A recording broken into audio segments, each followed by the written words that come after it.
And a 3, and a 2, and a 1. We're live. What's up, everybody? Give me just a moment. I'm going to make sure that the audio is coming through here.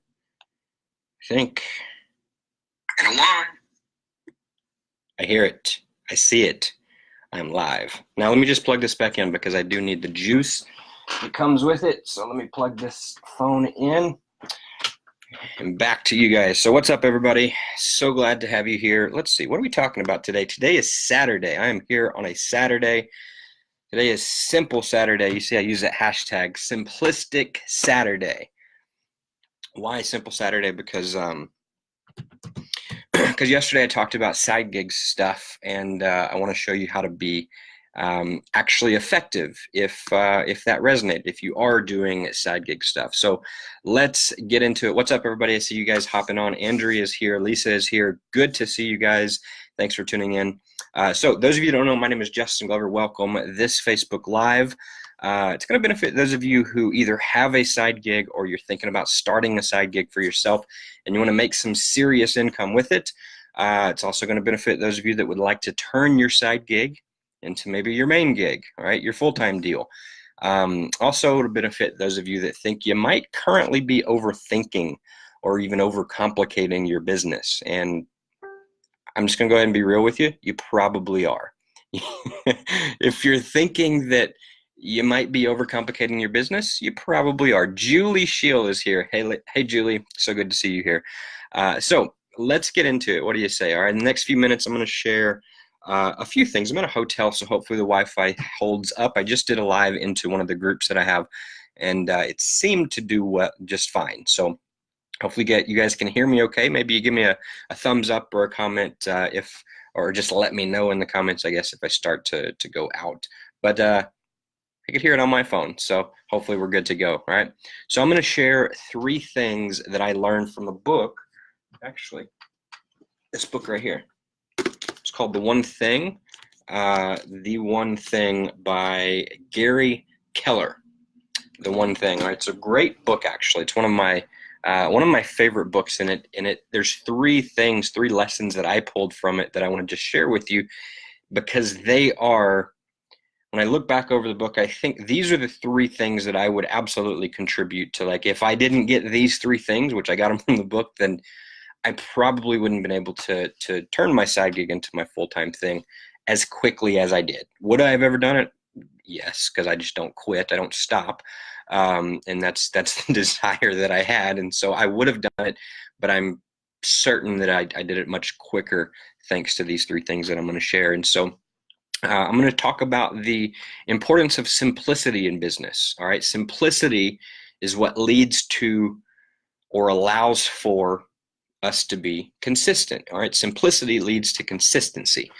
And it is that consistency that leads to success. All right. And so welcome to Simple Saturday. Like I said, this is all about keeping things simple. So what's up, everybody? I see you guys popping on. Welcome. Mike is in the house. Hey, Mike. Teresa Peter in the house. What's up? Now it's a party. Bonnie is here. Good to see you guys. So let's do a couple of shout outs before we get into the content. Let's give some good news in a couple of shout outs. So what's your good news? Let me know in the comments. What is something good, something positive that's going on in your life in the last 24 hours? All right, let's fill the comments up with a bit of positivity before we kick things off. And let me know where you're tuning in from as well. Where in the world are you watching this from? I would be curious to know that. All right. So let's see. My good news, I'll start. My good news is I went riding roller coasters last night. Actually, just one roller coaster, but rode a roller coaster last night. We rode it twice. It was amazingly fun. It was a magnetic thing or body weight thing or a combination of both. You controlled the brake or you push it forward and lock it down forward, and there was no brake. And we went all the way. Like the brake was never touched, and we rolled that thing as fast as we could go. So that was fun. Did that with my 4-year-old. And then we went to dinner. Went to a nice restaurant right across from the hotel that we're staying at. And it was just really nice going to dinner with my daughter and family. And I've had a productive morning so far as well. So that's been my good news. That is my good news so far. Andrea is from Oregon. Kathy is in the house. Hey. Bonnie is from my Michigan. I'm guessing that's where that is. And so let me know what your good news is, guys, as you pop on. So I'm going to get into this, all right? 3 things that I learned from the book, The One Thing by Gary Keller, that helped me turn my side gig income to my full-time income. So here we go. Yesterday I shared, what did I share yesterday? 3 reasons, I think, why a side gig income for yourself is a must in 2018 and beyond. And so today I just want to add some additional value to those of you that you're either currently working a side gig or you're considering it. And if you want your side gig to be successful, successful enough to eventually turn that thing into your full-time gig or your main gig, then these 3 things that I'm going to share with you today, it's what helped me do that. I'm confident, and I think it'll help you, and you'll find it valuable as well. So Jason Lagarde is in the house. What is up, my friend? Now it is a party. So Julie says, just one quick shout out before we get started. So Julie says, I got to have a mini family reunion as we celebrated the life of my grandmother. Sad occasion, but we shared our love and memories. That's what it's all about, sharing the love and memories, turning those sad-ish seeming occasions into opportunity to connect and create memories and relive memories. And you know what? We can have some of those same feelings that our loved ones that have passed on. We can still close our eyes and hear their voice, close our eyes and feel their touch, close our eyes and experience them, the feelings that they gave us, right? They were good at giving us certain feelings while they were here. The great news is about feelings is we can close our eyes and conjure those feelings just by through memory. And so Ron Osborne's in the house. Brent is in the house. What's up, guys? Thanks for tuning in. Let's get into it. All right. Enough said. 7 minutes of intro. So number 1, the first thing that I want to share with you, the first big thing that allowed me to turn the side gig to a full-time gig is the idea, the shift in thinking that mastery is a path and not a destination. All right. And because in the book, there's a section that's talking about following the path of mastery. The challenges and the thing that I learned in this process, in a misinterpreted way of thinking about this, I think that a lot of people have, is I hear people talk about mastery as if it's a destination. I'm going through this process so that I can achieve mastery. Mastery is not a destination, okay? It's a word that you don't hear as often anymore, but it's critical. It's critical to achieving extraordinary results in anything. And so is intimidating. That the word kind of seems intimidating for some, but when you can start to see mastery as a path you go down instead of a destination that you're going to arrive at, then it starts to feel accessible. It starts to feel attainable. All right. Most people, they assume that mastery is an end result, an end destination. But at its core, mastery is a way of thinking. Mastery is a way of acting. Mastery is a journey that you experience. Okay. It's not a destination. And so when what you've chosen to master is the right thing, that's in alignment with your vision, alignment with your life and what you want to do, when that is in alignment and what you've chosen is the right thing, then pursuing mastery, that's the thing that makes everything else you do easier or no longer necessary. All right, easier or no longer necessary. You talk about people, following their passion. I think this is very closely tied to that. All right, and that's why what you actually choose to master, that's why it matters. Jason says, boom, bring in the fire. You got it, man. That's just tip number 1. All right, we're going to get into tip number 2 and 3. You guys are getting value, let me know in the comments. So that's the first one. Number 2, the second thing, big thing that I took out of the book, The One Thing, is about willpower. Oh, this is a good one. Willpower, it's not what it seems to be for most people. Most people, their thinking is just jacked up on willpower. Not necessarily jacked up. I won't say that. Some people's thinking is completely jacked up on willpower. Other people, they just have the wrong idea about it. And so I'm going to try to straighten that out. I know whenever I got it right and straightened out in my head, things changed. Results started becoming easier. My days started becoming more enjoyable. So here's the deal with willpower. All right. Willpower is not on will call. That's a phrase from the book, The One Thing. He says willpower is not on will call. All right. You can't go up and tap into it at any time, any single time that you want. Willpower runs out. All right. So three things around the topic of willpower that I think you'll find helpful. So number one, don't spread your willpower too thin. It's first and foremost. On any given day, you've got a limited supply of willpower. It's not on will call. It's not unlimited. You have a limited supply of willpower, so decide what matters first.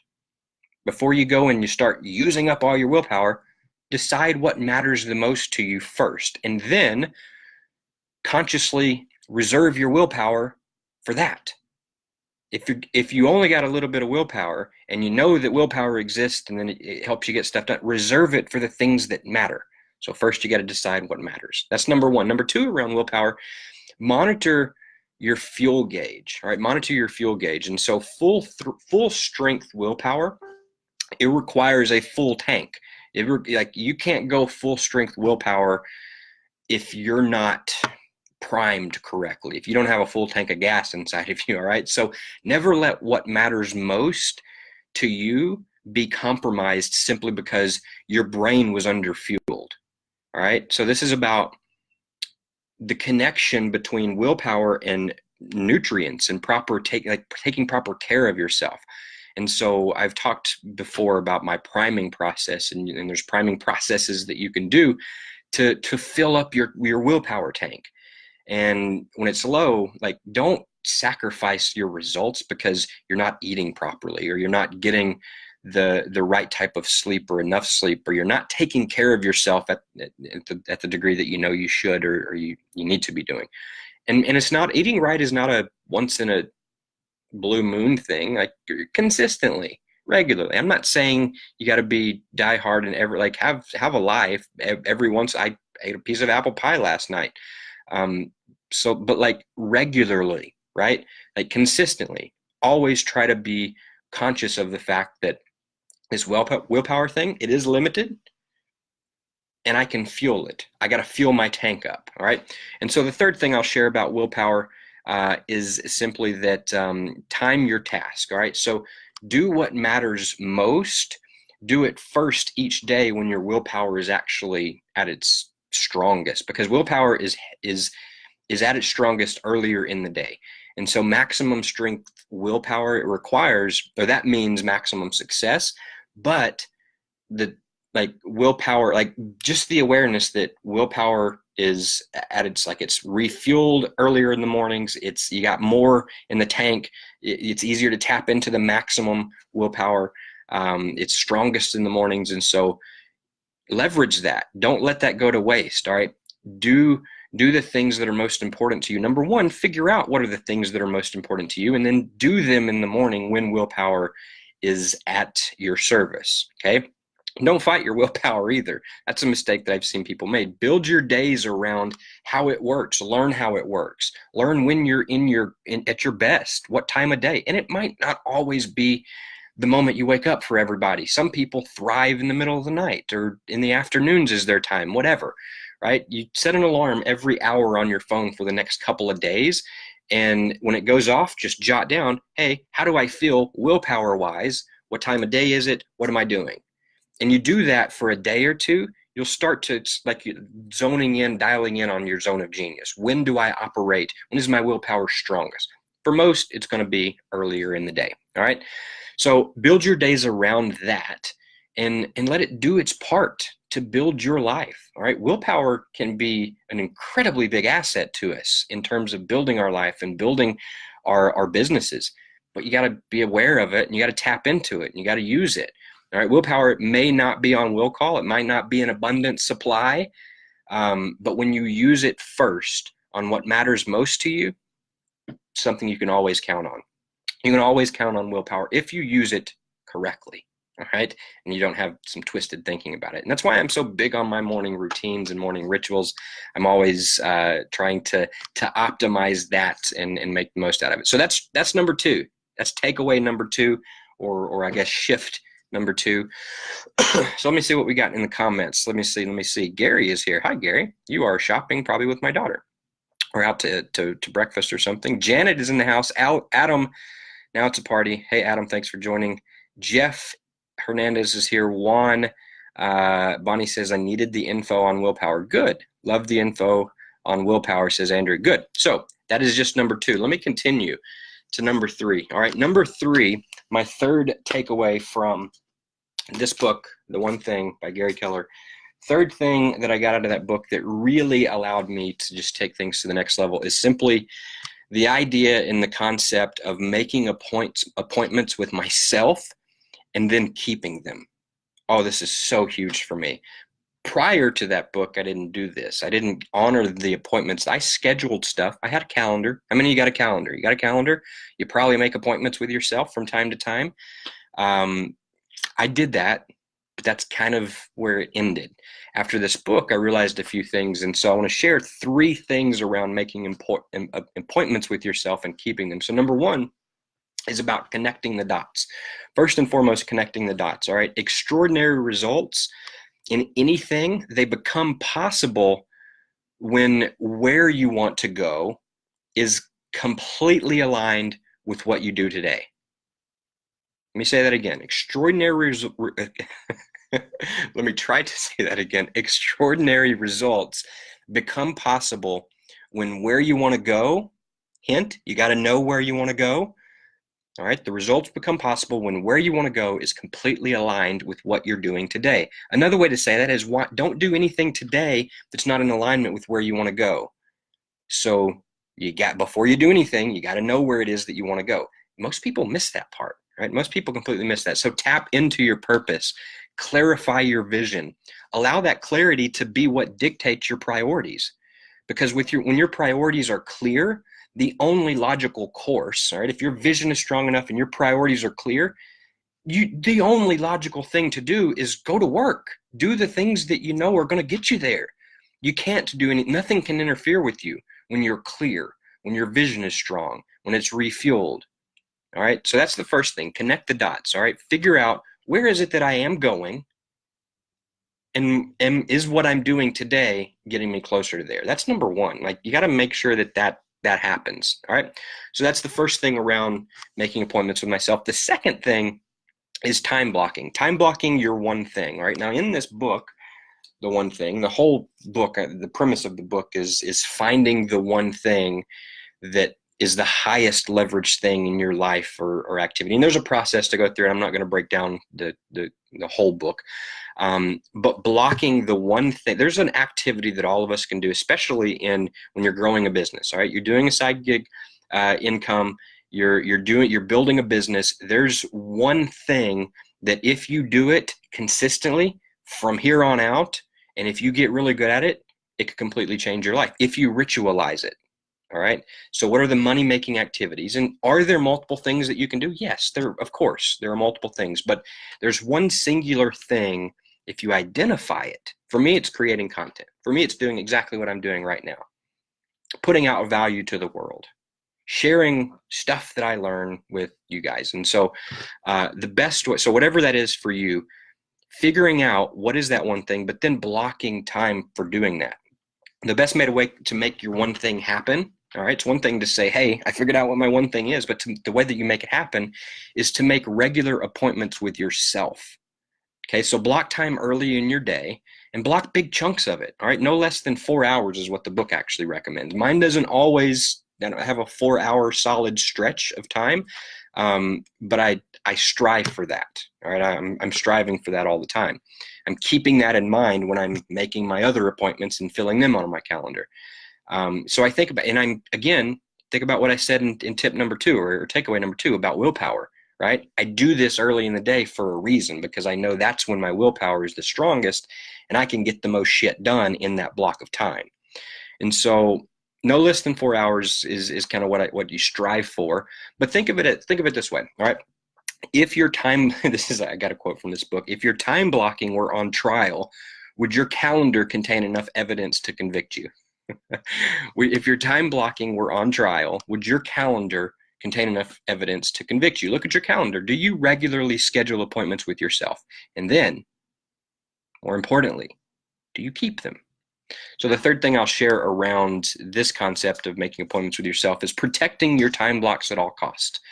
Time blocking works amazing, but only when you adapt and have the mantra of nothing and no one has permission to distract me from my one thing. You got to get there.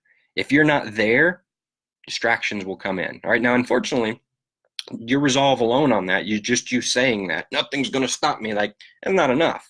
You can say it, you can be excited about it, you can scream it if you want, but it's not enough, all right? Because the world is going to continue to try to distract you, to keep you from doing that, to distract you from doing your one thing.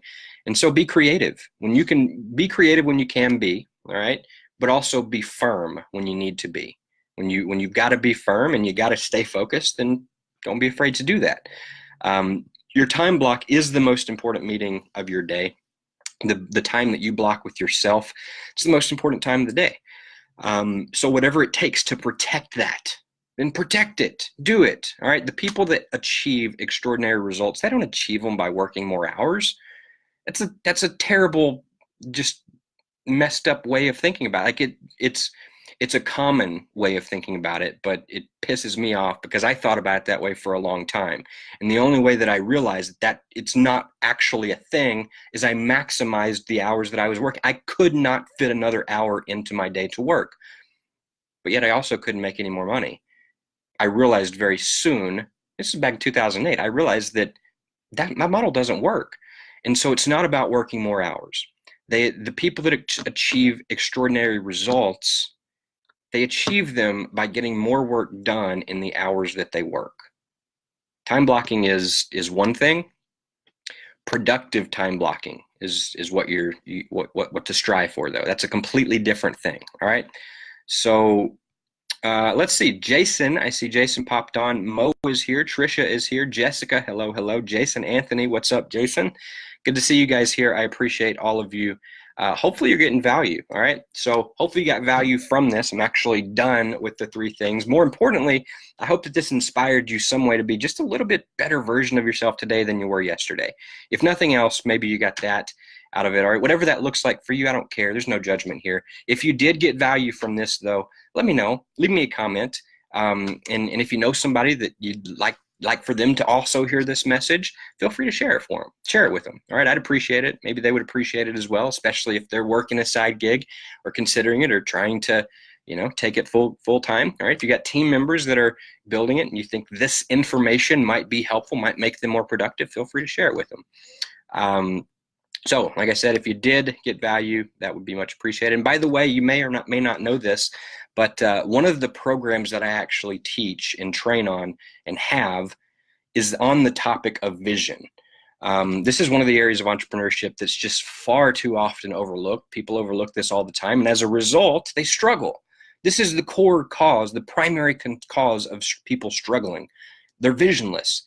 If you're struggling with any area of your life, your relationship, your bank account, your job, your health and fitness, the way that your body, if you're struggling in any area of your life, you can take the first step to improve that area, but it starts by asking the question, what do I want in this area of my life? What do I want my body to look like? What do I want my business to look like? What do I want my bank account to look like? And I'm not just saying I want it to be black instead of red in the bank account. I want to be skinny instead of fat. I want to be in a good relationship instead of a bad one. That's what most people's idea is, oh yeah, I know what my vision is for that. Bullshit. Most people have no idea what their vision is.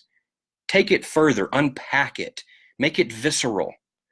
It's a much bigger process than most people think. Most people give it about 2 seconds of their time when you should give it hours. It's an ongoing thing. I've dedicated a big chunk of my life to doing that. And so this is one area that just gets overlooked all the time. As a result, people struggle. So you can eliminate so much struggle in business if you just simply start with your vision and getting clear on that. And you heard me talk about this in step 2, in the trick number 2 that I literally just shared with you. it said one of the things around willpower is start with the most important thing first. He says it in this book over and over and over. Your vision is where you determine what your single most important thing is that you should be focusing on at any given point. Your vision is what dictates that, all right? And if you've ever not known what you should be focusing on right now, it simply means that your vision wasn't strong enough. Your vision wasn't clear enough. So strengthen and clarify that vision. Your focus and your effectiveness will instantly improve. It'll intensify immediately. So if you'd like some help on actually creating a clear and a compelling vision and giving it the proper time for yourself, I do have a free training that I'm happy to send you over. I recorded it a while back. It's about 25 minutes long, half an hour or so. And it's on the topic of vision. And I'd be happy to send that over. All you got to do if you want it, leave me a comment below and include the word vision in all caps. You type in vision below in your comment. I'll send it over to you. It's absolutely free. I think just from the feedback that and what I know is in there, you're going to learn more in this free training than what I've seen in many paid vision trainings that I've seen out there. And so if you want it, all you got to do is just reach out to me. Just ask me for it. Type in the word vision, all caps in the comments, and I will get that thing over there to you. So let's see. Cheryl is in the house. Hey, Cheryl, good to have you here. Ron, you are very welcome. I appreciate you, my friend. Andrea says, Justin, you are really good at delivering value. I love learning from you. Thank you so much. I appreciate you. You're really good at making me feel good right now. So I appreciate you. Bonnie says, I 100% agree, Andrea. Oh, thank you, Bonnie. I appreciate you. So Andrea, I will absolutely send you the vision training. Anybody else that wants it, leave the word vision below or just reach out to me, send me a private message, and I'll get that thing over to you. It's 25 minutes long, and I think it'll rock your world. I think it'll help you get clear on what you want. So there you go, my friends. Hopefully you got value. I appreciate all of you. I am going now, so I'm done with my work for today. And so we're going to a big like 5 and dime store, which I've never been to. I hear is kind of cool. So we're gonna go check that out. I picked up some brochures. Do I have them with me? Yeah, I picked up some brochures, some different things. We're in Branson, just having fun, family weekend. And so I got a couple of things here. The Butterfly Palace, go hunt Bigfoot maybe, ride some go-karts, zip line. There's so much stuff to do here. I have no idea what we're gonna actually do. Probably ride go-karts, definitely go to Silver Dollar City today. So that's what's on my agenda. Hopefully you guys have an amazing day. Bonnie says, I really need to do that. I'm having no idea of my vision. Thank you. I'm going to try vision. Okay, so I will get this over to you guys that are asking. So I appreciate all of you. Have an amazing day. Talk to you soon. Thanks for all the love, too. I appreciate the hearts. All right, bye, guys. Have an amazing one. Bye.